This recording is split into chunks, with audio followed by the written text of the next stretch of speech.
It's an enormous pleasure and a privilege. You can all hear me, right? Yes. Yes? Okay, good. It's a pleasure and a privilege to welcome Mark Mazower to Yeshiva University for a discussion of his new book on anti-Semitism, A Word in History. This is what it looks like. Professor Mazower is the Ira D. Wallach Professor of History at Columbia University, the author of many prize-winning books and the recipient of innumerable awards. He's widely recognized as one of the leading experts today in the field of 20th century European history. In the interest of keeping the intro short, I'll mention just a few of his outstanding accomplishments. His book Salonika, City of Ghosts, Christians, Muslims, and Jews, 1430 to 1950, published in 2005, which won the National Jewish Book Award, among several other prizes. Hitler's Empire, published in 2009, which won the Trilling Award and the LA Times Book Prize for History, and Dark Continent, published in 2002, which was awarded the German History Book Prize. Professor Mazower's new book is a masterful achievement, a work of synthesis that examines the changing meanings and uses of the term anti-Semitism from its invention in the late 19th century to the present. It's also a very timely intervention in a debate of great urgency today. As the horrific events in Australia over the weekend remind us, murderous Jew hatred is still very much a lethal threat. No one could possibly doubt that the attack in Australia was an attack motivated by anti-Semitism. And yet, the term anti-Semitism is used today to cover many different offenses and has been applied to an extraordinarily wide range of individuals and institutions, including some of the most prestigious universities in America. I myself have observed in recent years that my students don't see anti-Semitism where I do. For example, in claims about Jewish wealth and influence, but do perceive it where I don't, notably in certain criticisms of Israel. My motivation in organizing tonight's event is to bring a historical perspective to bear on the semantic confusion of our present moment. No one could be better equipped to achieve that goal than Professor Mazower. To comment on Professor Mazower's book, we are privileged to have Shay, the director of the Fish Center for Holocaust and Genocide Studies here at YU. Dr. Pilnik is an expert on Holocaust memory in the former Soviet Union and author of the Ravine of Memory, Babi Yar, Between Holocaust and the Great Patriotic War, which came out this year with Purdue University Press. So the format of the event is as follows. Professor Mazower will begin by speaking for about 15 or 20 minutes, introducing his book and perhaps saying a few words about how he came to write it. Following that, we'll have a brief response from Dr. Pilnik, and then a response from Professor Mazower. At that point, I may avail myself of the privilege of being moderator to ask a few follow-up questions, and then we'll open the discussion to questions from the floor. If you wish to speak, just raise your hand and I'll call on you, but please try to keep your comments brief. We'd like to get as many people into the discussion as possible. So without further ado, Professor Mazower.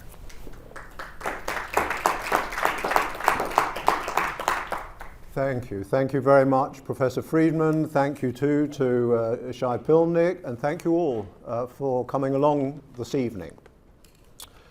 Maybe I should start by explaining why I wrote this book, which was not a book that I'd been intending to write. I'd been deep in something else that had attracted my attention. And then, of course, as I'm sure you know, after October the 7th, 2023, the events that we all know about took place at Columbia, where I teach. I've been teaching there since 2004.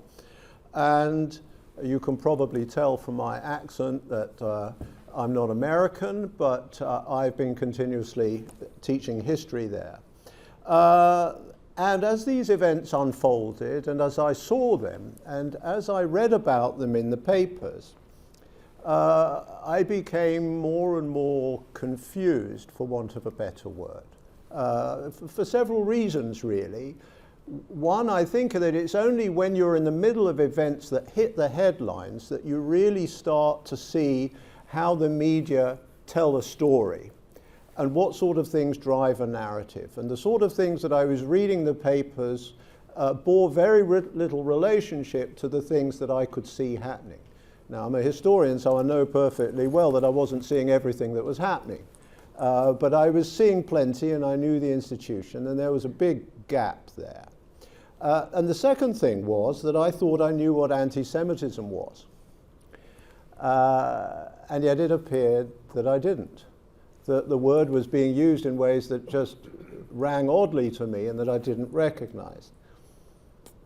I thought I knew about anti-Semitism because I grew up in North London a very long time ago, when there was anti-Semitism in North London, and we knew what anti-Semitism was. Anti-Semitism was skinheads lurking around Burnt Oak Tube Station, football fans, the far right, the kind of last legacy of the Nazis and Hitler as we thought about it. It was a problem of the extreme right. I do not actually recall in those years anybody talking about anti-Semitism in connection with Israel.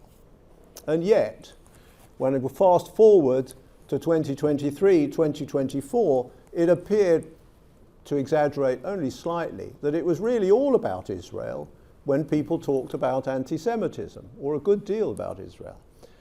And so I was struck by this.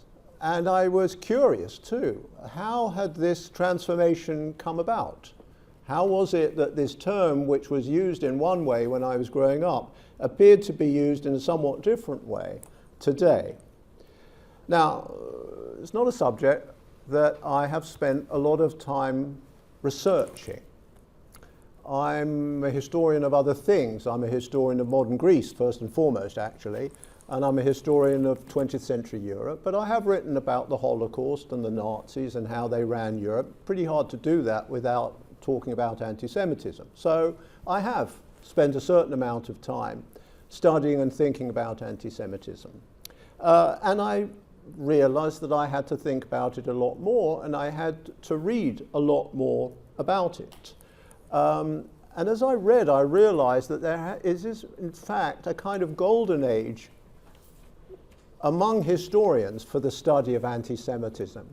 In a way, we can talk more about this if you're interested, precisely because anti-Semitism has hit the headlines in the last 15 or 20 years. And precisely because it has become much more contentious what it means, historians have devoted themselves to thinking as hard as ever about what it is. And therefore there is a very rich body of literature, if you're interested in this, that people like Scott Urey and David Feldman and plenty of others have written thinking about how anti-Semitism operates in history. One last thing about this.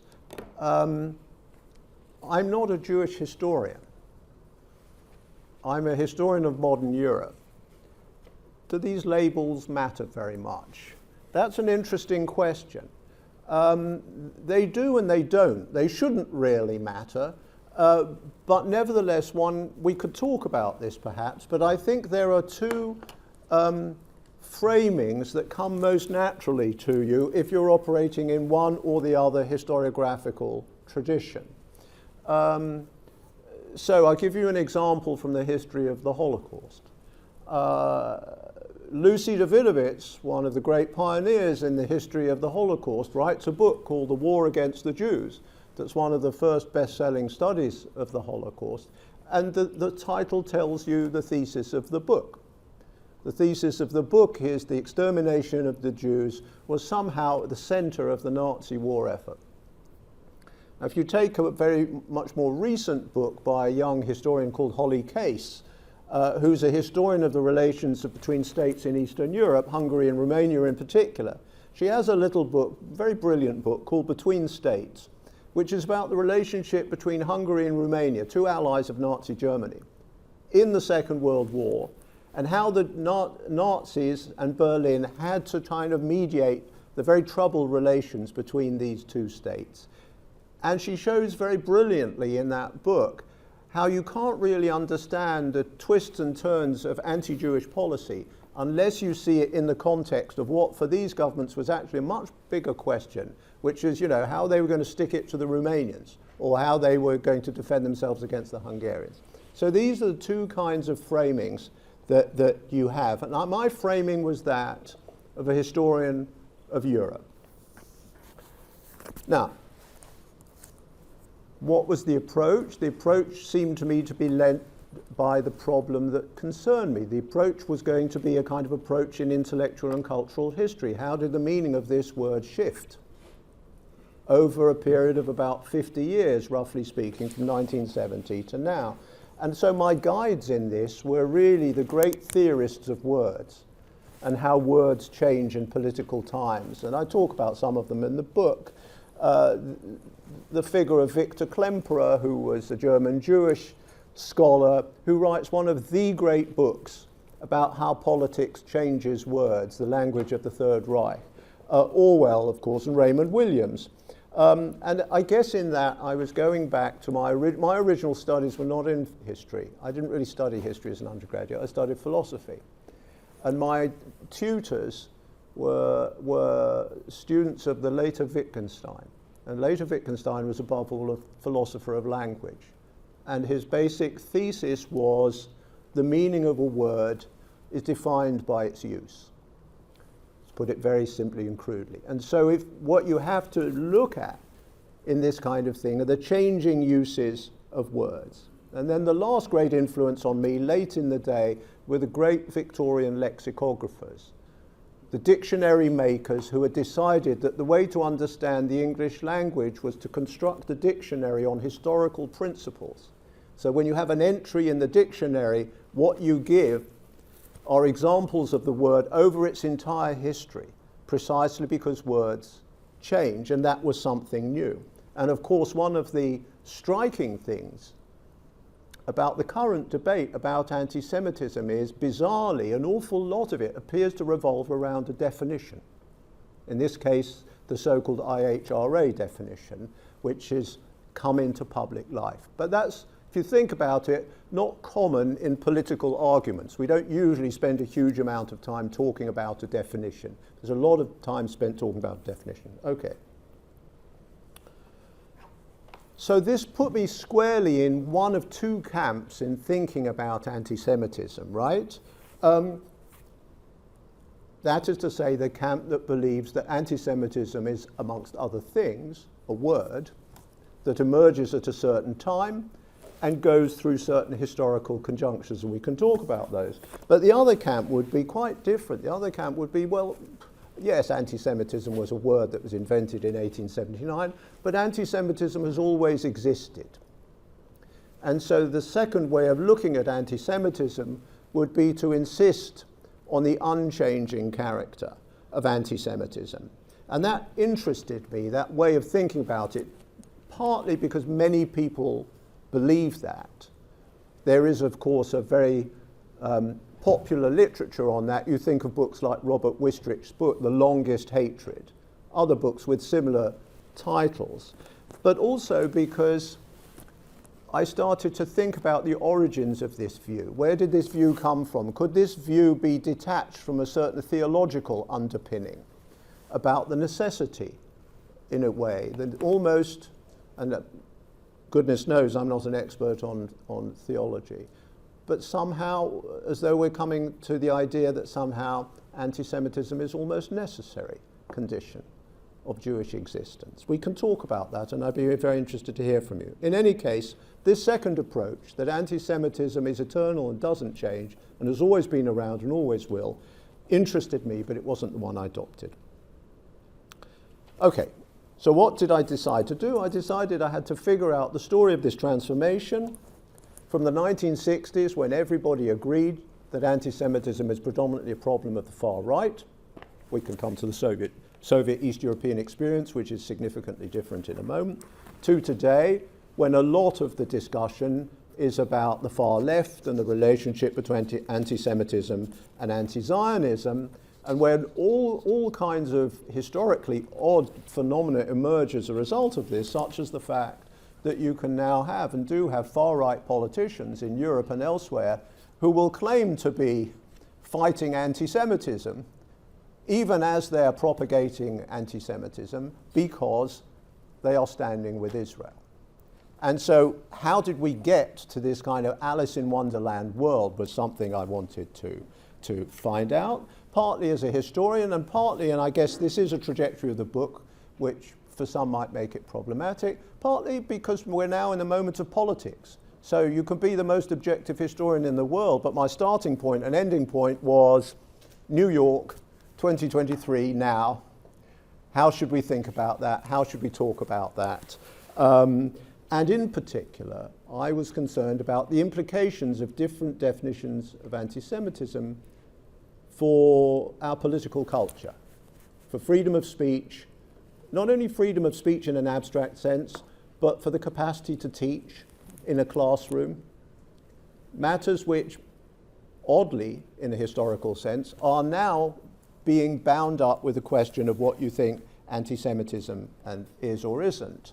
And I guess the fundamental concern for me is, can we find a way to talk about anti-Semitism that does not imply some kind of exceptional political status in discourse for Israel? Or can we not? Because it is on that the conditions of political discourse depend. The story I can summarize in 30 seconds in two maps that are in the middle of the book. If you look at the map of the disposition of world Jewish population in 1920, you'll see that there is an enormous 80% of the world's Jewish population in 1920-25 who live in Europe.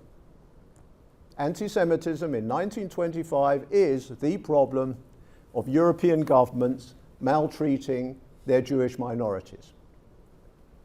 If you look at the same map of the disposition of world Jewish population today, it's very different. Europe is relatively small, I don't want to say insignificant. There are two roughly equal centers of Jewish population in the world, North America and Israel.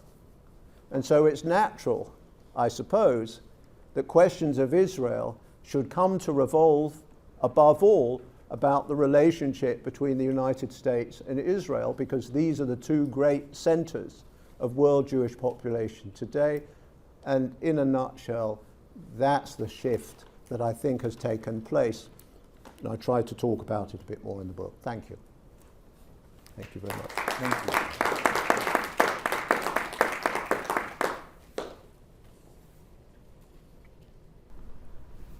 I'm sorry. Shay, please. Professor Mazower, thank you for your presentation. I have to begin with a couple of introductory remarks. When I was a graduate student at JTS with Professor Josh Carlip, my assistant Nadine Schatzkes, who is sitting here right now, our assistant director, took your class. And she survived. She's here. She survived. I did not have. I felt bad that I didn't have the chance to. We had a consortium agreement with Columbia University. What I learned there was wonderful, but I do have to say that even back in 2005, me being both Jewish and Israeli, with no yarmulke on my head, but with an Israeli accent, I felt both welcome and unwelcome. I felt that the lawn, the library, the bookstore were very welcoming, but the academic environment was not the kind of friendly academic environment that I think you actually do create in your classes, from what I heard. I read Dark Continent, your book, upon Nadine's recommendation, and I brought it here with me for you to sign both books for me, because the book made a great impression on me. And when I heard that I have the possibility, as a former graduate student, to be here as a professor now and the director of our Holocaust Studies program and respond to you, I saw it as a great honor. So first of all, I have to say this doesn't count as my 10 minutes. This is the introductory remarks. I wanted to say, first of all, thank you for including me. Thank you, Professor Freedman, for putting it together. And I also wanted to say welcome to Yeshiva University. We are Jews who come from an Eastern European background. I come from a Zionist Eastern European background, and you come from the non-Zionist Bundist background. Mm-hmm. So here sit together two Jews of different political orientations. We believe here at Yeshiva University in the Messiah, and we believe that by the time the Messiah comes, there will be full agreement among all of humanity, and Jews of course, and no political divisions whatsoever. So the fact that we managed to have this conversation and debate, the way I see it, is a reflection on the fact that we are going in the right direction. We're at least taking one step towards that not yet present Messianic era. I do have to say that the book presents the definition of anti-Semitism and talks about anti-Semitism from the right and anti-Semitism from the left in a very uneven and unbalanced way. Although I would say that the Wall Street Journal did, when it reviewed your book, did disservice to you by claiming that you ignored anti-Semitism coming from the left and describing it. That's not true. You actually do. You spend a couple of chapters talking about Stalin and about Khrushchev and Brezhnev that, as you know, I worked on in my research on the Holocaust in the Soviet Union.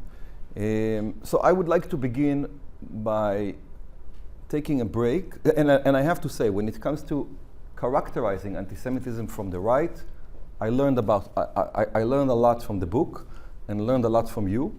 You definitely present figures, political figures, philosophers, scholars that I've never heard of before, and I think you do a pretty accurate job describing anti-Semitism coming from the right wing, although it has a whole long and profound history from the left that, as you claimed in your introduction, you see as a new thing and something that didn't really exist. My father, who grew up in the Soviet Union and as a third grader was asked to stand up and be humiliated by the entire class after the 1956 campaign in Sinai, the first anti-Semitism he and my grandparents told me about in Israel was the anti-Semitism from the left, came from its main laboratory in the Soviet Union. So you're a historian. To me, by the way, historians are pretty bad at predicting the past, let alone predicting the future. And you are looking at a definition. You're doing a decent job. The book is extremely well written. There is no doubt. You're doing an extremely good job characterizing the definition. But I would say before we define anti-Semitism, let's try to understand anti-Semitism. And this is how I would try to understand it. And I base a lot of it, by the way, on my own autobiographical experiences. Growing up in Israel, son of Eastern European Jews, grandson of Holocaust survivors, who came to America, lived for a long time, by the way, in Middle America, in places where my wife and I happened to be the only Jews. And here is the thing. The way I would look at it is anti-Semitism has an undercurrent, a foundation, the ground zero. And that's Jew hatred. It's a feeling of animosity towards Jews, which I think Professor David Nirenberg from Princeton University, from University of Chicago, very well characterized when he talked about the fact that anti-Judaism is the ground zero of Western culture.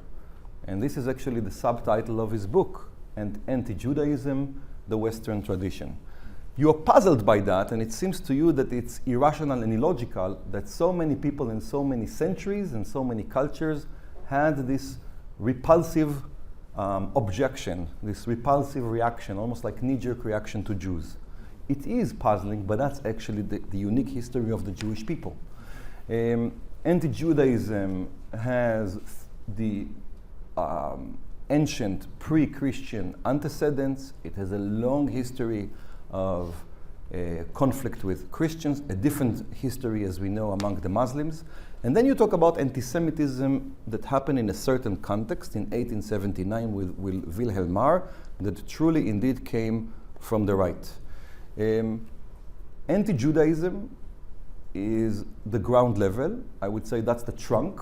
And one branch of the trunk is anti-Semitism. Now, in the Soviet Union, let me just pause and say, the right-wing anti-Semitism has always been concerned with Jews as individuals, Jews having too much influence in society, Jews have too much economic influence. As we know, the economic objection, the economic opposition or war turned at some point into a racial one. Jews actually possess a dirty blood and they are contaminating our good genes.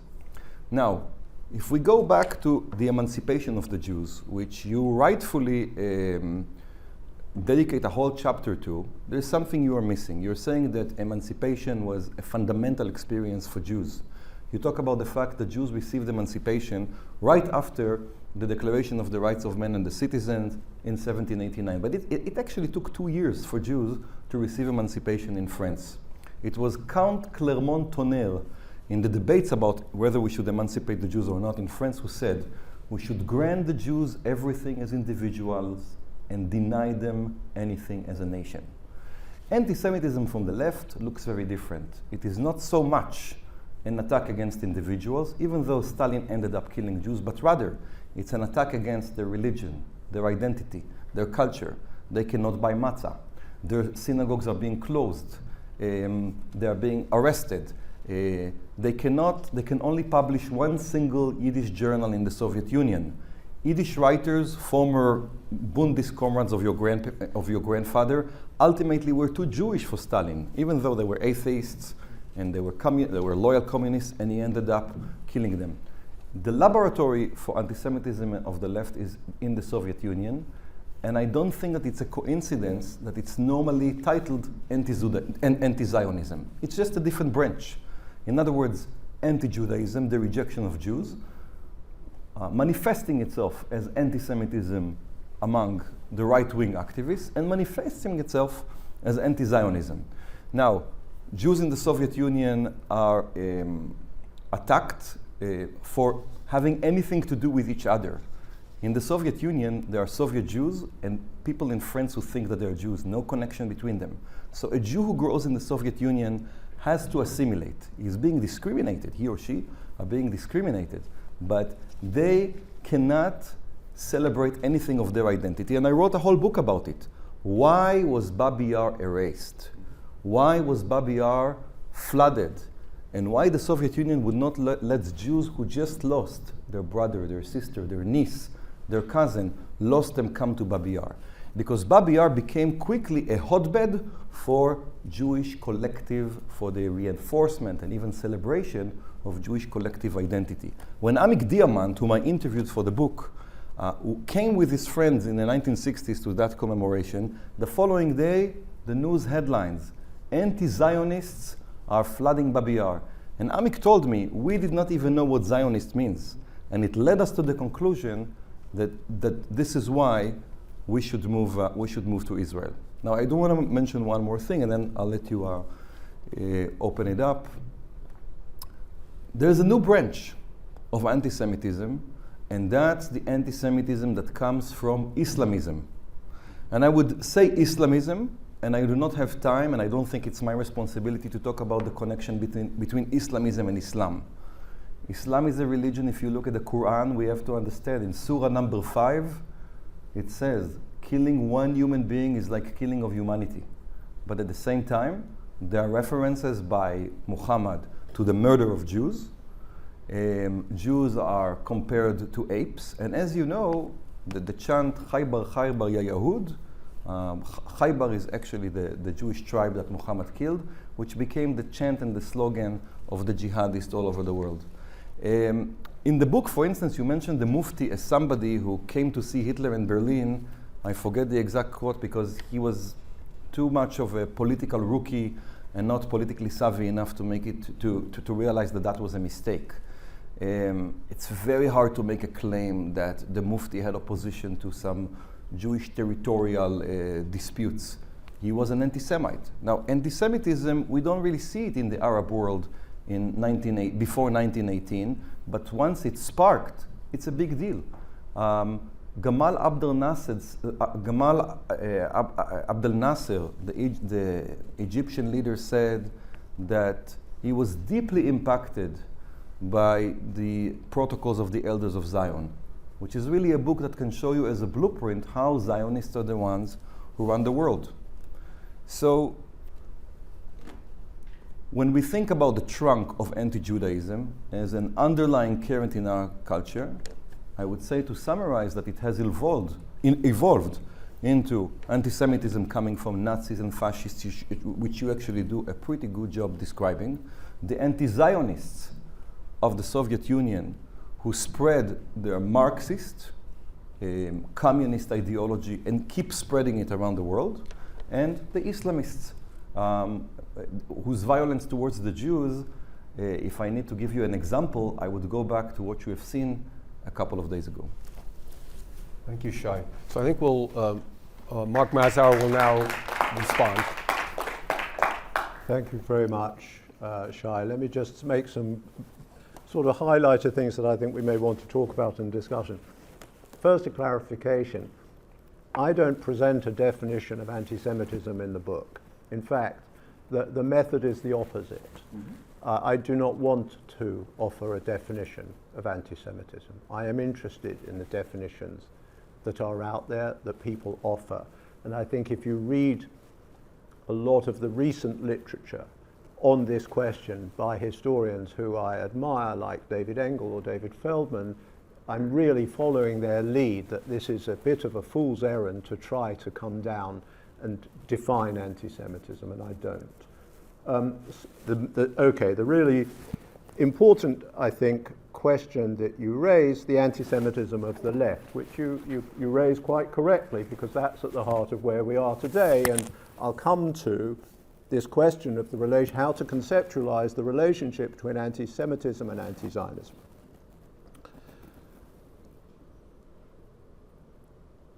There's absolutely no doubt that anti-Semitism under Soviet rule, in the Soviet Union above all, and in Eastern Europe, especially after the Soviets take in,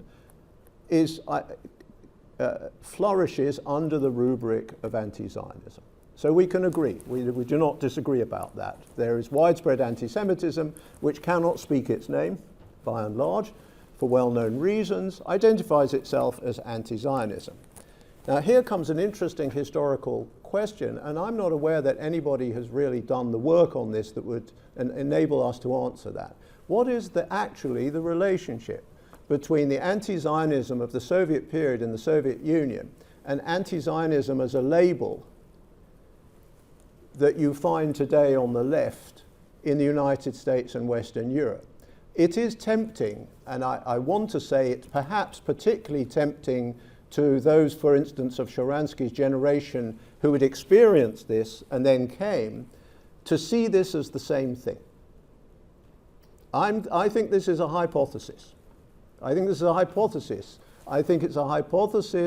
that the left, the American New Left, or the left in Europe, when it talks about anti-Zionism, is either in some way emulating, following Soviet propaganda, Soviet ideas, and using it in the same way.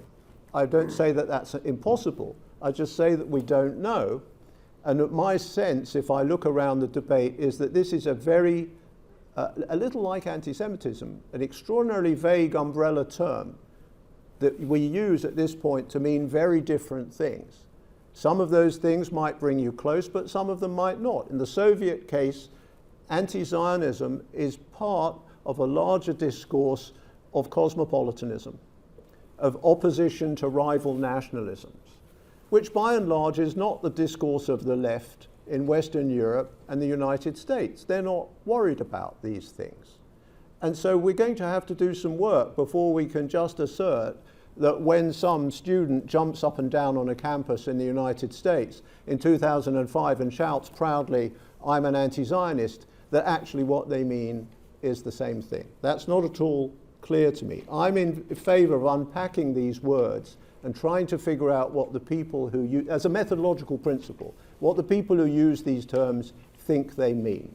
And there's an awful lot of people saying they know what words mean in situations where they are inherently ambiguous. There's the other major thing, I want to leave anti-Islam and anti-Semitism in the Muslim world, we can have a discussion about that. But the other thing I just want to say something about, because it's so important, is the relationship between anti-Judaism and the situation today, and how to think about that relationship. And this has come up a great deal.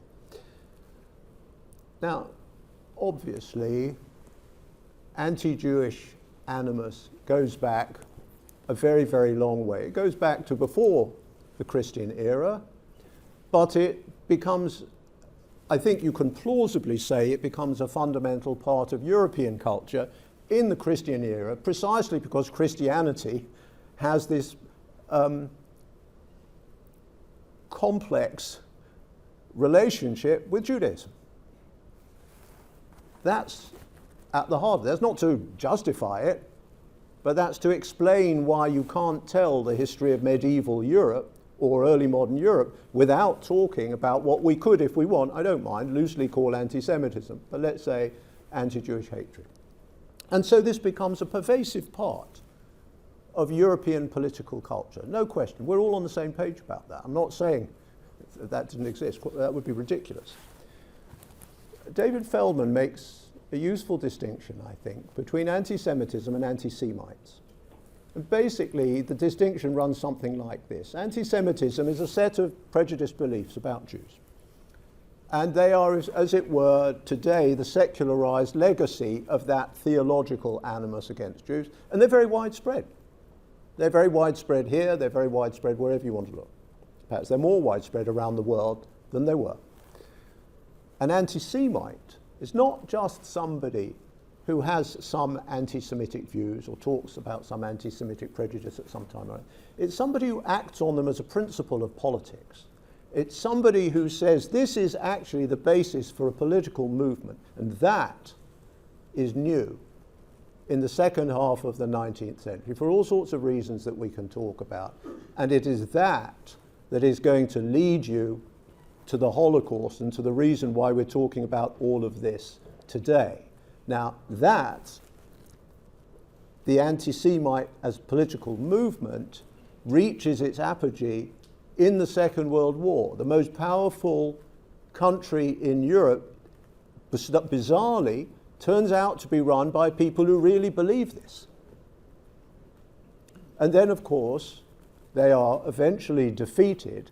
And over a period of time, for reasons that we can talk about, and certainly not instantaneously, the idea of anti-Semitism as a political movement, leave aside the Soviet Union, in Western Europe and the United States, is discredited. If you look at the literature of the ADL in the 1960s, actually not even the ADL, you look at polls of American rabbis in the 1960s, they all say, you know what, anti-Semitism is coming down and we expect it to continue to diminish, because that's their basis of judgment. And so that is, I think, a useful distinction to make. And so what I'm interested in this book is not prejudices. You know, anti-Semitism as a prejudice, I have to say there are a lot of prejudices. Okay, they didn't all lead to genocide, but there are an awful lot of prejudices in this country. The idea that we are aspiring to a kind of normative state of a society without prejudice is a very new one. Most societies in history just didn't bother to think that, and they accepted all kinds of prejudices as part of daily life, including anti-Jewish prejudice, but others as well. So we're not talking, at least I'm not talking, I have to say, I'm not talking about prejudice. I'm talking about prejudice that turns violent in the form of militant political action. That's what concerns me. And as a historian, that's what should concern us. And if you're going to tell that story, then that's a modern story of modern politics, and modern politics changing in the ways that we're talking about. Thank you. So I'd like to take the opportunity to ask a follow-up question, which both Shay and Mark, I invite you to respond to. I mean, It seems to me that the sort of terminological confusion here revolves not just around the term anti-Semitism, but also around the terms left and right. I mean, because one of the criticisms that, Shay, you are addressing to Mark's book is that it gives short shrift to left-wing anti-Semitism and focuses instead on right-wing anti-Semitism. All of that is question-begging, right? What do we mean by left and right? When you offer examples of left-wing anti-Semitism, you refer to the Soviet Union. But I can't imagine that anybody who describes himself as being on the left today identifies with the Soviet Union. That's over. So what exactly do these, I mean, left and right are as mobile. They're also floating signifiers, no less than anti-Semitism. What do those labels mean today, especially when affixed to as qualifiers for anti-Semitism, left versus right today, not in the Soviet Union, which is over? People don't like to identify with the Soviet Union because the Soviet Union collapsed. Right. Because it took the experience of communism from 1917 all the way to 1991 and showed people how that political system leads to extreme food shortages and people who wait in line for hours for bread. I agree with you, Dr. Mazower, that we have to further investigate these connections. But for starters, the Soviet Union is the sponsor of the PLO. The PLO, the movement that was born in 1964, 3 years before the 1967 war, the occupation of which we continue to debate in your book and in many others. So this was a sponsor of the PLO, the sponsor of the whole notion that, that in the Middle East there is a conflict between Palestinians who are indigenous to the land versus Jews who are settler colonialists. So first of all, the notion of settler colonial, that Jews are settler colonialists, definitely comes from the West. I have to tell you, I was shocked. I had a very good friend in Jerusalem when I was a student at Hebrew U who was an Arab, and he told me one day, after we had a nice cup of coffee and some baklava, that his family came to Palestine from Italy in 1860. They came from Italy to Palestine in 1860, and my parents came in 1957. So the claim of indigeneity, right? That one group is indigenous and one isn't, is one of the tropes of the left. The accusation of Israel as a malicious, vicious country. There was a school, there was actually a department of Zionology in the Soviet Union, in which the viciousness of the Zionists was taught.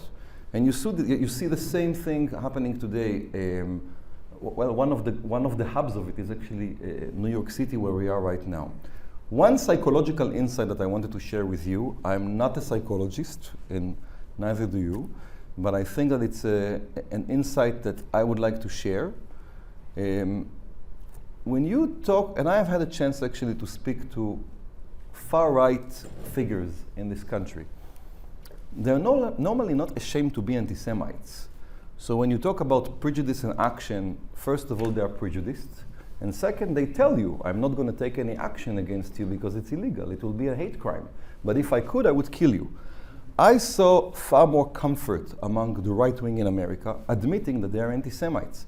When Wilhelm Marr founded the League of the Anti-Semites in 1879, I bet he was pretty proud of it, which is not the case on the left. And that starts with the Soviet experience, because in the Soviet Union, anti-Semitism was legal.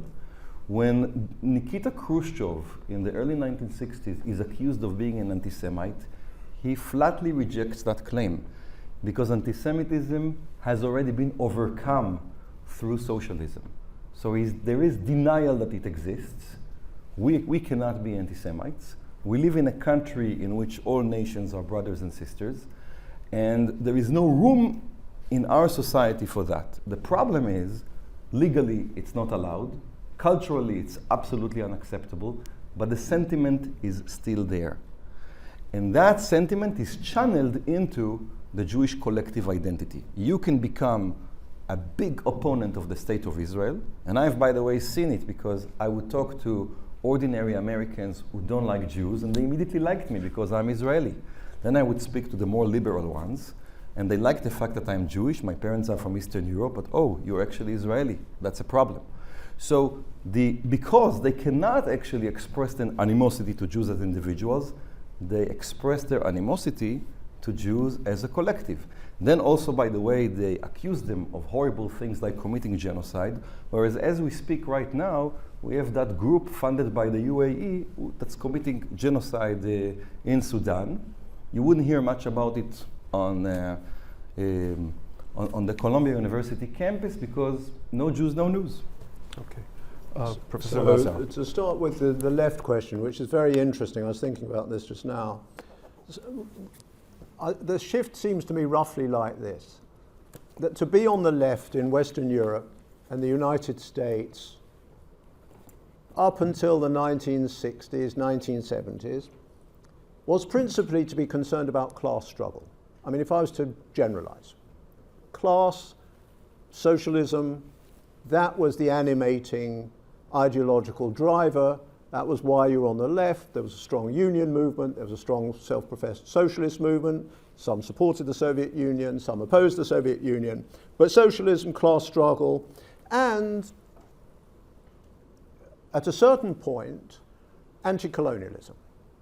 So the left also embraces a kind of anti-colonialism, and the left also embraces, especially in this country, a larger civil rights agenda. All of that was to be on the left.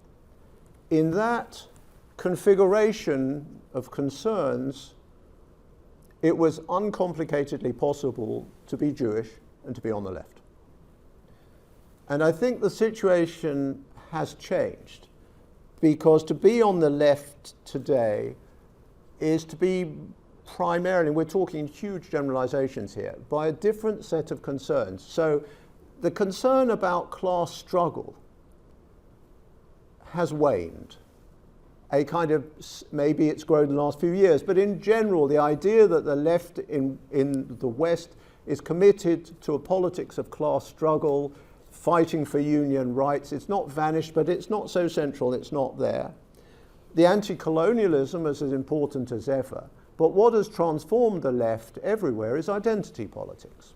The left has become the bearer of a vision of social justice that depends on ideas about identity politics that really developed out of the Black Power movement in the late 60s, early 70s, and then were taken up by everybody else, including, by the way, the Jews. Well, everybody had to have an ethnic identity, and those whose, and for that matter, a gender identity and other kinds of identities, and the left became the place where you fought if you felt that you were a minority whose identity was under attack.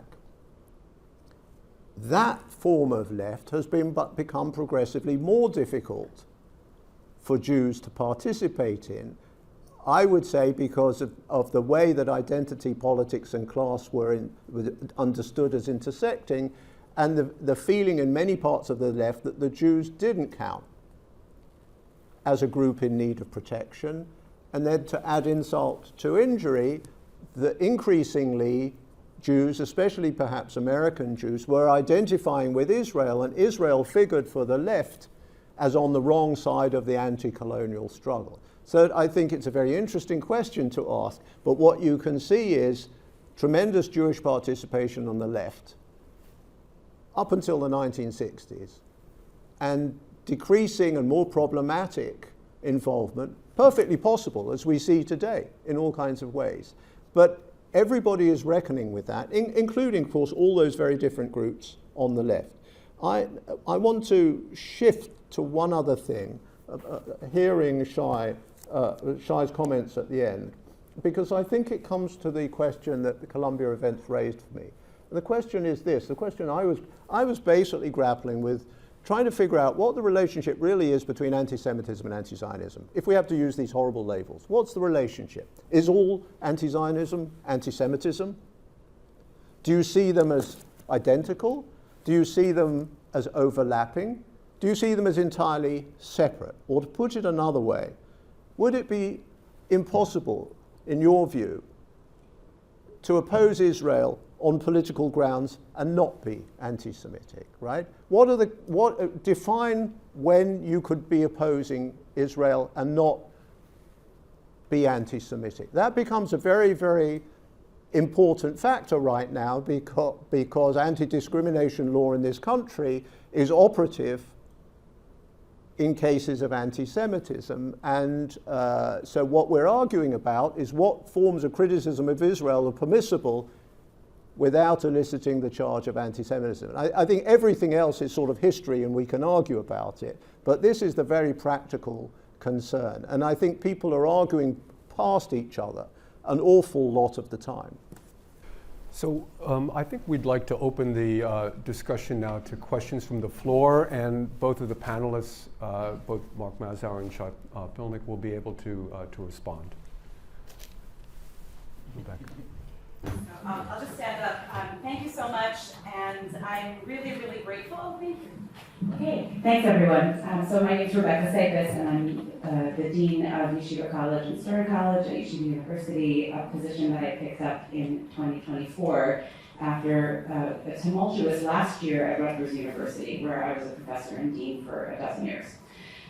So very much believe in the model of universities that we are exhibiting here tonight. Grateful to Jeff for bringing us together, and Mark and Shay for being willing to participate in a conversation that might not be so easy to hold at some other universities in today's day and age. I did want to just raise a couple of points, a couple of questions, if it's okay. I think, Mark, one of the questions that I have for you in relation to your opening comments and then just the closing remark that you just made is about this question about opposing Israel, or I think the phrase you used at the beginning was about criticism of Israel. And I think that that skirts the issue just a little bit, or a lot. That anti-Zionism generally is not conceived of as criticism of Israel, which happens within the walls of Yeshiva University on a daily basis. It does, it's true. But rather a sort of opposition to the very existence of Israel as a Jewish state, and to a sort of aspiration, high in the sky but also terrifying, of a sort of dissolution of national borders, dissolution of principles of the right of return, or sort of imposition of the right of return on a Jewish state that would essentially dissolve its Jewish character. And I think that those have serious real-world implications that we would be remiss to ignore. So that sort of, once we're talking about slippage in terminology, when we think about what anti-Zionism means, I just want to make sure we're not stepping over those things too easily. The other thing is that in sort of thinking about the genealogy of the left and the way the left has changed, of course, yes, the focus might have been on economic and class struggle in previous generations, sort of coming, in sort of 1960s era Marxism. But at its root, the fundamental focus on power dynamics remains. And that's the underlying genealogy that translates to anti-Zionism and other forms of leftist radicalism, if I may, in today's discourse. That yes, the money piece might be less dominant, although I still think it exists in some ways, and can be discerned in criticism of Israel and Jews. But that genealogy is very much present. The focus has shifted to racial factors, to colonialism, and so on. But fundamentally, seeing relationships between peoples as a matter of power and the struggle for power is one of the things that's gotten us to the point we're at. So, thank you. Thank you very much. Opposition to Israel as a Jewish state could itself mean a number of different things.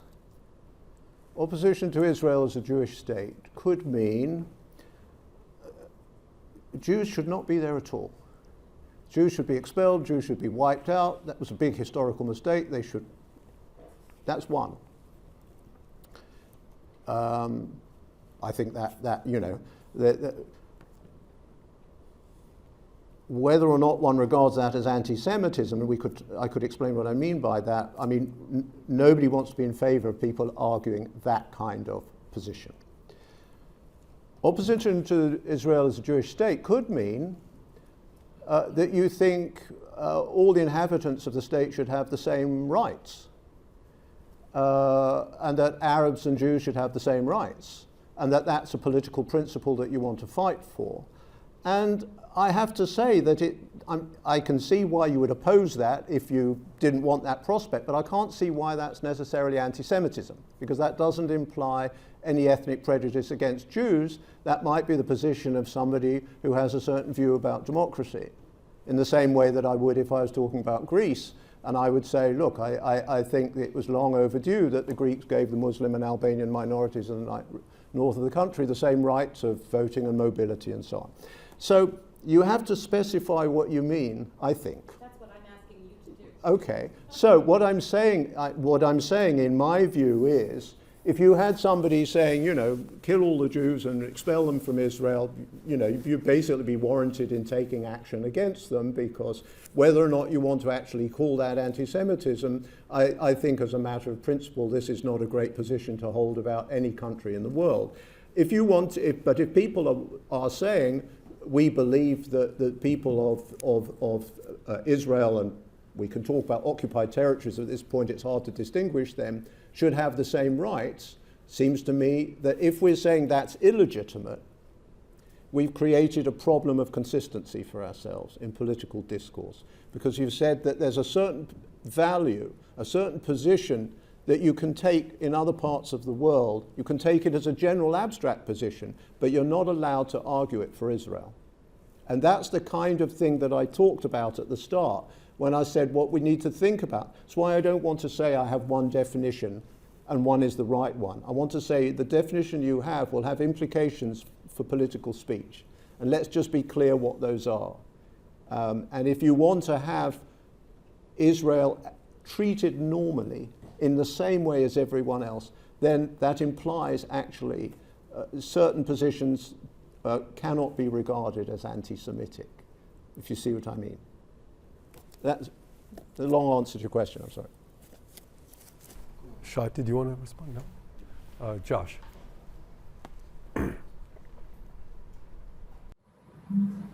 Thank you so much. Since this is a book on the history of the word anti-Semitism, would you be so kind as to go back to its origins in 1879 and the figure of Bill Hemar, who invented the word, and what you feel like he meant by it, how it emerged and how he conceived of it, and then how it's kind of morphed and been transformed in the last, I think it's almost exactly 150 years, into what it is today as a kind of a umbrella term that includes everything from a neighbor who makes an offhanded comment on Jews to a genocidal state leader who calls for the extermination of the Jewish people as a whole. Because it's such a large word, it almost seems to obscure more than it explains when one is referring to somebody as anti-Semitic or the term anti-Semitism. He actually came to regret it at the end of his life. He was very remorseful about it. His opposition to Jews was mainly economic but also racial. But we definitely see at that period in Germany the transition from hating Jews on economic grounds, that they have too much money, to hating them on racial grounds, which to me shows that the hatred is the constant and the reason for it can always change. And I would disagree that what we have seen recently is criticism of Israel. If the encampments at Columbia were all about criticizing a certain Israeli government, I think 75% of the Israelis in Manhattan would have showed up to support these protesters. But Jews have a flair for identifying anti-Semites who also want to attack them.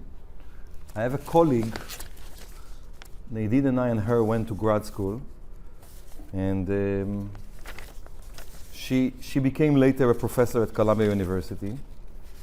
And she texted me on the eve of Pesach a year ago. She wrote me, "Hi Shay, thanks for checking in. It's been a total nightmare. My students and I don't feel safe on campus.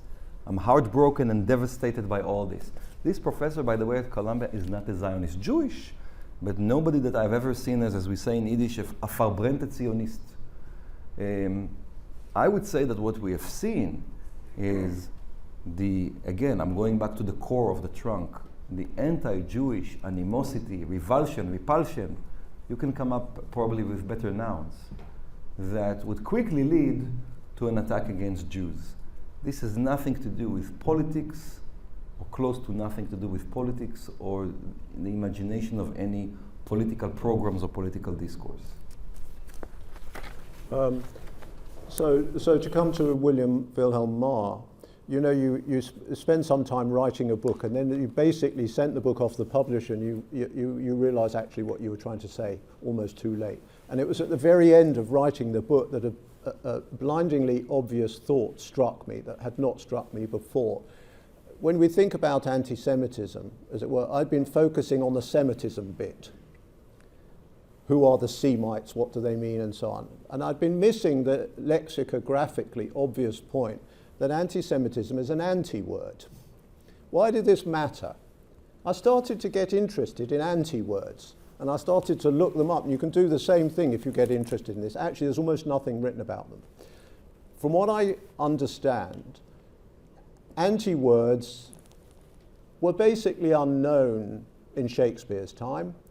About the only anti-word that anybody used for centuries was the Antichrist. And then it starts creeping into chemistry and medicine in the 18th century. And then boom, in the middle of the 19th century, dozens of anti-words are being coined. It's quite interesting. And they're all political. Anti-abolitionist, anti-Southern, anti-this. The United States is a huge place for anti-words. Anti-Semitism is one of these words. What's going on? The short answer is politics, right? That is to say, the 19th century is the era which you have for the first time mass political parties, mass literacy, a mass press, and you have political mobilization around these things. And part of that is people getting stuck into the political game and defining themselves in various ways. And one of the ways they define their cause is through anti-words. So what is Wilhelm Marr doing? He is opposed to the progress of political emancipation that is sweeping Europe in the 19th century and that is encompassing the Jews, and in Britain it's encompassing the Catholics and others. And there's a lot of resistance to this idea that you make Jews full citizens of the state. This is why I come back to the question of Israel, right? The Jewish experience is all about the struggle for rights in a polity, and Wilhelm Marr articulates as a political position the need of all good Germans to fight on that program, to fight in politics, to strip Jews of rights, to see emancipation as a mistake. And that is the beginning of anti-Semitic politics in the modern sense. And actually, yes, you're right, he repents later on, and in fact, by 1905, 1910, the anti-Semitic parties of the first wave have basically fizzled out. That doesn't mean anti-Semitism is over. We come back to this distinction I was making between anti-Semitism and anti-Semites. But the anti-Semites are on the defensive. And Josh, to respond to your question, what transforms the position, I think, is the bloodletting of the First World War, the incomprehensible outcome of the First World War. 3 great empires disappear overnight.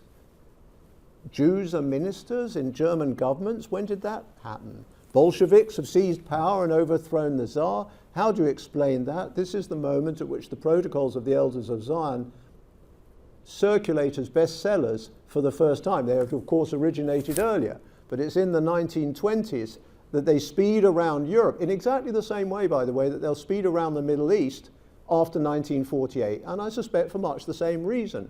Some cosmically incomprehensible event has happened. First in Europe, and in 1948 with the triumph of Israel. And everybody around is trying to understand it, and a lot of people, as today, go to conspiracy theory. So that suddenly in the post-First World War period, anti-Semitic politics not only becomes possible again, but it becomes identified with the cause of all those who want to reverse the settlement of the First World War. And that is when it becomes truly lethal. Now, what is interesting is, if you're a historian, as I am, of Nazism and the Second World War, is to see the kind of arguments that break out when the Germans are winning, and you know this better than me, between the Germans and some of their allies in Central and Eastern Europe. Let's take it as a given that virtually every politician in Eastern Europe in 1942 is anti-Semitic in some sense. And yet, when the Germans come to them and say that we want you to deport Jews to Auschwitz or wherever it may be, you get a figure like Admiral Horthy in Hungary, an anti-Semite, if ever there was one, who is going to resist to the point where the Germans have to intervene militarily to kick him out in order for the deportations to start. And so anti-Semitic politics of that extreme exterminationist kind is what the Germans are trying to push on everybody in Europe. And in this anti-Semitic culture of Europe, they're finding it difficult. That's interesting, right? After the war, the reverse happens. Anti-Semitism as politics is discredited, slowly, in Europe. I'm teaching a course on fascism next semester. In the old days, when you taught a course on fascism, you ended the course in 1945 because the assumption was the extreme right was just a marginal force after the Second World War. I think next semester would be a bit different because we can see the extreme right is not a marginal force anymore. And so anti-Semitism is understood as the legacy of Nazism, and it's fought as the legacy of Nazism. And then, where do you date this to? If you date it, there's a couple of guys who worked for the ADL in the early 1970s. They write a very interesting book. It's called The New Antisemitism. The ADL, of course, given what it is not only always worried about anti-Semitism, it's trying to make sure that everybody is sensitized to anti-Semitism. They write this book, and they say, look, you might think in America in 1972 that anti-Semitism is a thing of the past, that it's on the wane, and they cite some, decrepit preachers in the Midwest that nobody remembers as evidence for this. And they say, we're going to make what's going to strike you guys as an unpopular argument, but we're going to make it anyway. Don't be complacent. There is a new anti-Semitism that is emerging, but it's not emerging where you've been looking for it. It's emerging on the left, in the United States. There's not an argument about the Soviet Union. And it's emerging in the form of antipathy to Israel. And this was new. This was quite new. It's not that there hadn't been criticism of Israel in the 50s, but criticism of Israel had not been understood as anti-Semitism. And so what we have seen since the mid-1970s is a gradual transformation in people's consciousness, if I can put it that way, to the point where they regard it today as kind of axiomatic that anti-Semitism and criticism of Israel are connected, if not actually the same thing. But as I say, if you were to go back and look at American Jewish opinion in the 1950s or the 1960s, you would see quite a different story. Thank you. Yes.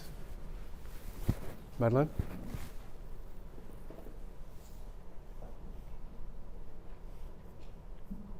Thank you so much for this conversation. I'd like to come back to the distribution of anti-Semitism between the left and the right, admitting that these terms are very much debatable, since that has really been at the heart of this discussion, I think.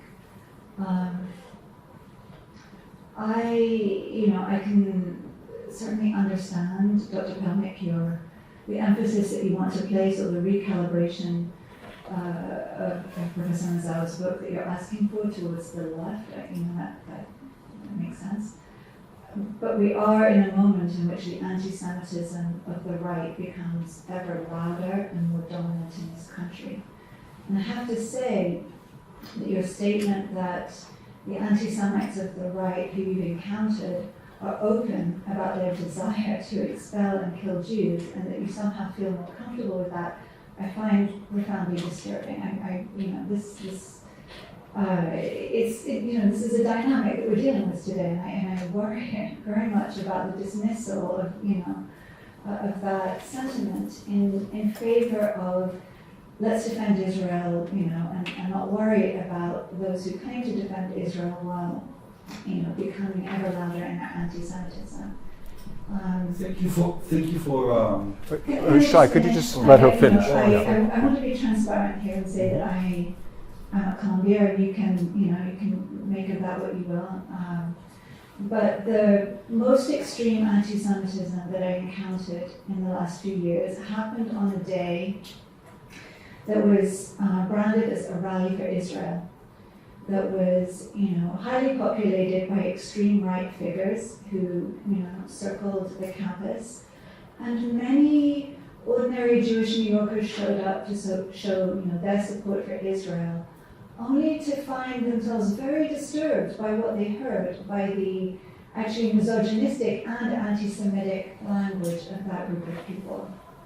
And maybe the last thing I'll say is about methodology. I think that it is important for us to, use our autobiographical experiences to really, to think from them, but to understand that each one of us, and everybody in the world has an autobiographical experience, and not to expand an anecdote into, a fully fledged analysis of a situation.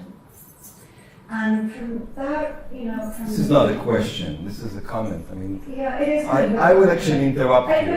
I will but interrupt you respectfully, and I will say that you can call it anecdote and you can call it analysis, but I fundamentally disagree with you. I sense that you are pretty dismissive to the opposition against Jews as a collective, to Jews as a community, and to Jews also as a state and as a country. And you on are what basis irked do you make that assumption? because you are irked by the fact that I am giving less attention to a couple of individuals who said something about Jews. If you ask me, Jews are in the center. Our best political interests are always at the center. They are not at the margins, not on the right and not on the left. But the threat that we face from the left is much graver than the threat that we face from the right. In the book, there's a chapter called Hunting the Wrong Elephant. And I think it's also a reference to the elephant in the room. Mark Mazower, you are very cavalier when you talk about organizations that document anti-Semitism and look for anti-Semitism also coming from the Muslim side. You speak about some Gulf states that putatively fund the universities, but we know that Qatar is behind a huge, by the billions, funding campaign of our universities. Let me read to you. So I don't think that we're hunting the wrong elephant. What we see here is the hunting of Jews. What we see is a direct attack against Jews. The attack against the collective, the attack against Israel is the first one. When they finished with Israel, they're going to move on to the other communities. There is an organization called the Institute for the Study of Global Antisemitism and Policy, or ISGAP. And Mark Mazower, you consider them to be an organization that is run by semi-professionals. But I just wanted to read to you their response to the attack here. Their response to the attack in Sydney a couple of days ago. This is the violent outcome of an ideological and political climate that has been normalized. Anti-Semitism in Australia has not simply increased, but has been fueled by extremist groups, foreign-funded influence networks, and activists aligned with radical anti-Semitic worldviews. These forces have spent years injecting hostility towards Jews into public discourse, university environments, and the media of record. This tragedy is the direct result of not only ignoring these developments, but enabling them.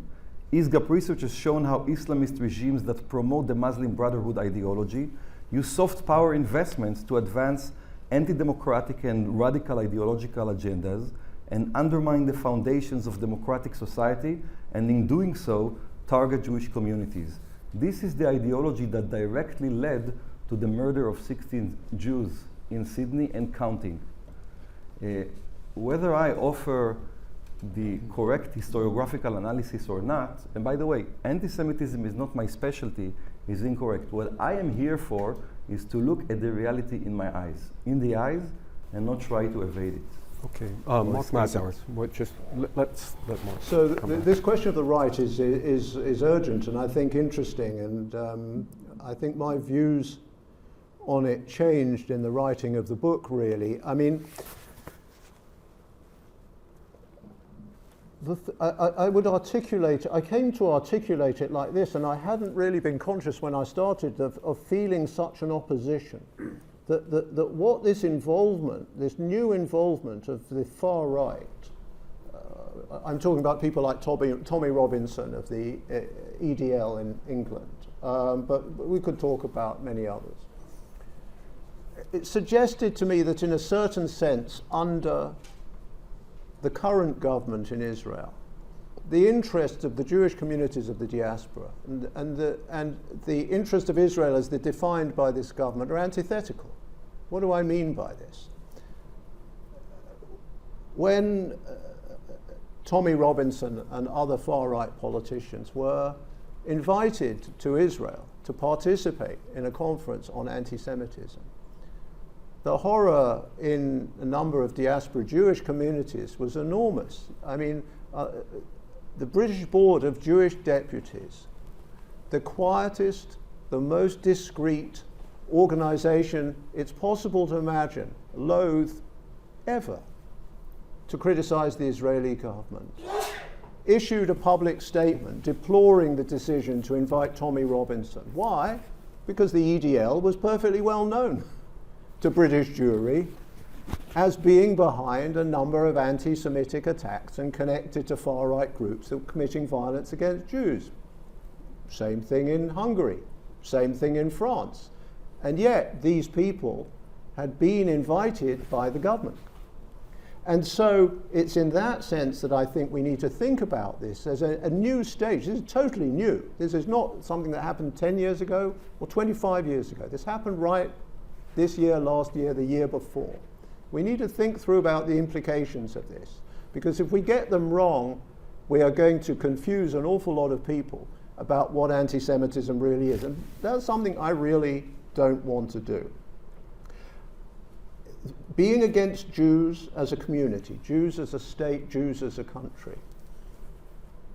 As I say, my primary concern in all of this, let's take it for granted none of us likes violence carried out against anybody, whether they're Jewish or anyone else, or prejudice. We're all on the same page about that. My primary concern is about the conditions of political discourse.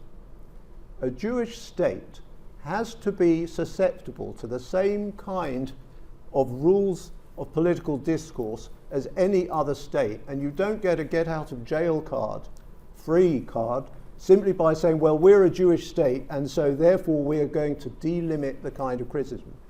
If the criticism is prejudiced against Jews, that's anti-Semitism. Prejudice against Israel that involves a prejudice against Jews is clearly anti-Semitic.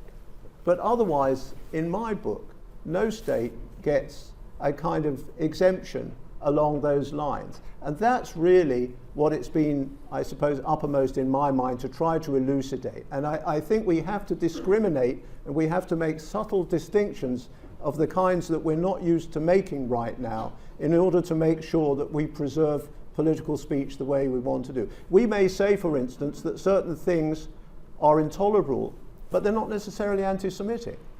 I'll give you an example. I have, of course, many Israeli friends on the campus in Columbia. And of course I have Israeli friends who came to me and said they were made to feel extremely uncomfortable. I think that's reprehensible. I don't think that's an acceptable state of affairs. I'm not sure that that was anti-Semitism, because I suspect a lot of their discomfort was as a kind of generalized criticism of Israeli government policy that was targeting all Israelis, and that's obviously wrong, but is it anti-Semitism? Was it anti-Russianism when my Russian graduate students after March 2022 felt much the same thing? No, they felt that they were the victims of a kind of set of views about Putin and Russia that were unjustly being visited on them. So we're going to have to get used, I think, to making distinctions that we're not right now in the habit of making. I think this student up there. Yes. I just want to thank all three of you, Professor Pilnik, Professor Mazower, and Professor Freedman. I really enjoyed the dynamic that you all brought to the table. First, I want to echo, I believe Professor Pilnik, you mentioned, we all sit together Jews with different viewpoints. You know, that's how we bring redemption. That's how we create a society. And the statement that the question that I'm about to ask is made with that in mind. You mentioned the encampments and how they seem to be sort of modern leftist anti-Semitism, the vein of the Soviet Union manifest. And I believe that this perspective at times can neglect the primary impetus for these actions, which I believe you asked many people involved in them, is an aggressive and visceral response to what is perceived as a severe neglect and destruction of humanity, destruction of an entire society, and that people are just simply responding to the magnitude of that, regardless of whether militarily or not discussing the validity of it. People are responding very viscerally to it, and for many people, they believe it's a new low for the Jewish state. So I want to ask both of you if that paradigm of Israel as, one could say, a newly ethno-nationalist or newly violent, whether Israel has entered a new paradigm, and whether you believe Israel has entered a new paradigm or not, I'd like to hear. And if so, does that create a new paradigm for the relationship or connection or difference between anti-Zionism and anti-Semitism? I'll respond first. I came from the Israeli left, like a lot of my peers. And this book is not about Israel, the Middle East, and its politics, although it's referenced through and through. The war is an ugly affair. When my family, and I spoke about my own autobiography, when my family came from the Soviet Union to Israel, they came to a place where for Jews, things were not as safe as in Westchester or as in the suburbs of London. And they needed to protect themselves. The country has been at war since it was founded. And they came from refugee camps. After World War II, Jews came to Israel from the DP camps. And that was the way to close the DP camps. You talk about the paradigm. Again, I think that we have spent our whole life trying to create the condition in Israel so we can live alongside the Palestinians. And this is still the goal. On October 7th, we were at war and we had to respond. When the Allies needed to confront the Nazis, they confronted them by launching an ugly war with deportation of Germans. There were millions of Germans who were deported from Eastern Germany. There were Germans who killed, including civilians.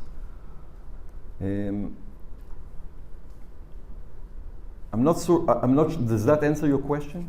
I'm more so asking about, I understand your perception, perhaps many people within our community, the perception is that is Israel's goal, but that is not how people in the encampments are seeing that. That's not how anti-Zionists see that anymore, and I think they have Because from the river to the sea, they have much they're basis called to to believe exterminate that. us. I believe they have very much basis to believe that Israel, that that's no longer the goal of Israel or the goal of Zionism, to be anti. So I'll add one more thing. Minorities in the West are still protected. I'm sure that to be a German in Italy, in the northern part of Italy, is an uncomfortable experience, but they're still protected. Minorities in the Middle East, if you see what happened to the Druzes or what's happening now to the Alawites in Syria, are not protected. Jews are a majority in Israel, and you talk about that in your book, but they are a tiny minority in the Middle East. Number one, to take the actions that would make sure the survivability of our people. Number two, everything else that you would say. And I believe that the call for equality from the river to the sea is a step that would lead to the elimination of our people from that part of the world. Now, by the way, in Israel, you have half of the Jewish population of the world.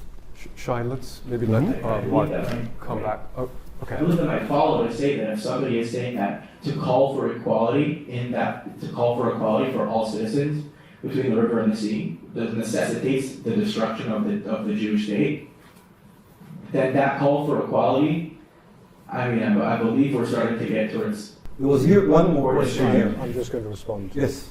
Perhaps I can respond to your question too. Yeah, I think you're right. As to say, we're talking about a new paradigm. Or to put it in differently, I think there's a generational shift of paradigm. You know, the thing that you have to say about Israel, certainly over the last 50 years, if not from 1948, is if you were to think about Israel in terms of power, it's ambiguous, isn't it? Because Israel has emerged as the most powerful state, bar none, in the Middle East. And at the same time, it's existentially challenged. It's both of these things at the same time. If, by and large, I think you talk about the over 50s in this country, and actually from my experience in Europe as well, they see Israel as beleaguered, in a dangerous neighborhood, vulnerable. It has to show its power. Gaza is justified because if Israel doesn't show its power, it's going to be wiped out. The sort of thing you just heard. The under 40s, especially the under 30s, see it completely differently. They see this as the major power in the region, bankrolled by the United States, that's just carried out genocide. So you have two paradigms that are utterly opposed. And a lot of that was going on in the encampments. And so I agree with you. But I think the last thing I want to say on this is what you raised, which is so important and difficult. It's the general difficulty of talking about Jewish power. In other words, precisely because this has always been a trope of anti-Semitism, there is an enormous taboo against thinking about Jewish power, whether in the Middle East or, for that matter, in the United States. And I think it's no accident that there's so little literature on how the influence of large Jewish organizations in America actually works, when it doesn't, what the relationship to the American political system actually is. Actually, the single best thing I read on this whole thing, because everybody tiptoes around it, was by an Israeli political scientist who didn't care. And he understood, of course, it's essential for Israel that there are certain mechanisms of Jewish influence in the United States. But it's very hard still to talk about power. And so I think in a way what you're asking is a broader question as well. How should we be allowed to talk about power in the Middle East and here without being shut down? I agree with that. Jeff, can you take All right, Josh's... We'll Josh, have you had a question? One more question, and then I think we'll have two more questions, because I'd like to get our student in as well, Mayor. Well, was Josh Carlip and then Mayor. Sorry, I'd like to get students involved. For a very productive conversation. I just wanted to ask Professor Mazower, you talked about a need to map a relationship if there, and questioning if there was a relationship between anti-Semitism and anti-Zionism, and where are the connections? And but I would just ask you to respond to some of the scaffolding or the some of the structures that seem to be involved in both. And one of them, or I would say a primary one, is anti-Semitism from Wilhelm Marr through the protocols of the Elders of Zion is the Jews are controlling the world. There's a conspiracy, right, of the Jews who are controlling the world. They're controlling war and peace. They're controlling the economy. They're controlling pretty much everything. And that is very much there in anti-Zionism today. How do you respond to when our mayor-elect, Zohar Mamdani, said 2 years ago, a few months before October 7th, that when the boot of the NYPD is on the neck of a brown or black New Yorker, the boot was laced by the IDF. Now, this notion that police brutality in New York is caused by the IDF, is caused by Israel. And then this really unites the far left and the far right. How do you respond to that? Israel's responsible for that. And it's also responsible for killing Charlie Kirk, it's responsible for JFK, and it's responsible for 9/11. So, this is the scaffold, and to me it looks an awful lot like the Wilhelm Marr. So much so when I was reading his manifesto on anti-Semitism, written in 1879, one of my students, undergrad, said, it looks like this is something I could have read on the internet yesterday. So Shay, let's let Professor Mazower respond. So thank you for that. I think that's very, very interesting. I'm not going to talk about Mamdani, but I will talk about anti-Zionism and a conspiracy theory. And obviously there are conspiracy theories on the left, and there are attributions of exaggerated Jewish power, and we're familiar with those tropes. But I come back to the difficulty that I just indicated. And actually I had great difficulty in sort of figuring this out in the last few chapters. I mean, if you tell the story of the rise of a certain definition of anti-Semitism, or actually if you tell the story of Holocaust memorialization, or if you tell the story of military assistance to Israel, you are inevitably bound to talk about the political power of Jewish organizations. And that's not a conspiracy theory, that's just what you have to do in order to tell that story plausibly. And so we're in an environment here and in a subject where, yes, you're right, lots of people have conspiracy theories, and B, Jews have power. There's no denying it, and that power is sometimes relevant. Probably not relevant in the case of the NYPD, I don't know, but it's definitely relevant in the adoption of the IHRA definition. It's definitely relevant if you're interested in how Holocaust commemoration was internationalized. Absolutely. If you're interested in anti-hate data, yes, that's very relevant. Those organizations played a role, and indeed they were often proud to play a role. They played a formative role. Sometimes it was in public and sometimes it was not in public.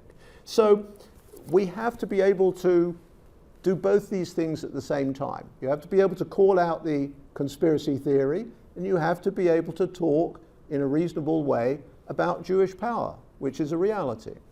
So we have time for one last question. Mayor?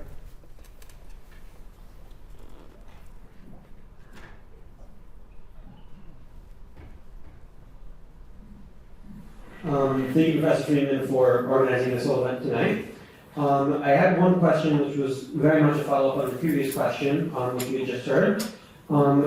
There's obviously currently a very notable rise in anti-Semitic incidents which are occurring nowadays. And recently, as of I believe like 15 days ago, there was a Swedish study which they just conducted, which determined that when they had anti-Semitic tropes with the term Jews, there's an anti-Semitic trope when they said it's about Jews, around 5 to 10% of the respondents to the survey said they agreed with the anti-Semitic tropes. However, when they switched the term Jews for Zionists, they found that that number jumped from 5 to 10% to almost around 50%. Anecdotally speaking, visibly Orthodox or Orthodox individuals and Jewish individuals in general, Orthodox individuals frequently are very visibly externally Orthodox and sometimes don't even themselves agree with the Zionist policies, have found themselves being targeted by self-described anti-Zionists. And while legitimate criticism of the Israeli government and Israeli governmental policies is certainly possible, in practice it can be very difficult to discern whether anti-Zionist statements reflect actual critique of the policies of the Israeli government, or if they actually serve as vehicles for anti-Semitism. So in that light, Professor Mazower was wondering, as anti-Zionist rhetoric frequently overlaps with rhetoric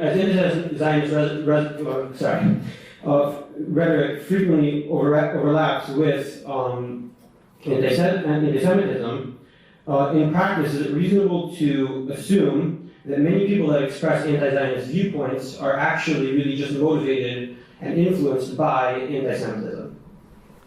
Well, thank you for that. And, you know, yes, you're clearly right that there's a rise in targeting of Jews. People, that is to say, especially people who are, through their dress or whatever, are identifiable, and often they are targeted as it were, proxies for Israel in some way, and that's anti-Semitic. I don't think there's any doubt about that. So I don't disagree, but now put yourself in a different position. Put yourself in the position of a university administrator who has to determine the rules of discourse in a classroom. Let's say it's a discussion about the Middle East, but maybe it's not even about the Middle East. Let's say it's a discussion about European intellectual history. You're going to have to be more precise than that when you think about what you exclude on the grounds that it's really anti-Semitic. Do you see what I'm saying? I'll give you an example from my own experience. A colleague of mine was lecturing on the Dreyfus Affair, and she gave the students in the class Herzl's Jewish State to read, in which Herzl talks about the need for Jewish colonization, you'll remember, either in Palestine or in Argentina. A student in the class was outraged that she'd used the word colonization in connection with Palestine, and went and complained that this was anti-Semitism. And this was investigated, and of course, ultimately, it was determined that it wasn't anti-Semitism. But what I'm trying to say is we're in a situation now where if your classroom studies are not going to be impacted by this stuff, we've got to be able to specify what counts as anti-Semitism. I mean, just simply saying that all anti-Zionism or most anti-Zionism is anti-Semitism doesn't seem to me to wash it, because there's an awful lot of stuff that is done under the rubric of anti-Zionism that is not, I think, about ethnic prejudice at all. And so we risk damaging your educational experience unless we get it right. So that's what we're trying to navigate. I will respond. Okay, Shay. So we'll, Shay, and then I think we need to bring it to a conclusion. Yeah. We have not seen too many anti-Russian encampments. So I think there is something we have to acknowledge, that the fight that Israel fights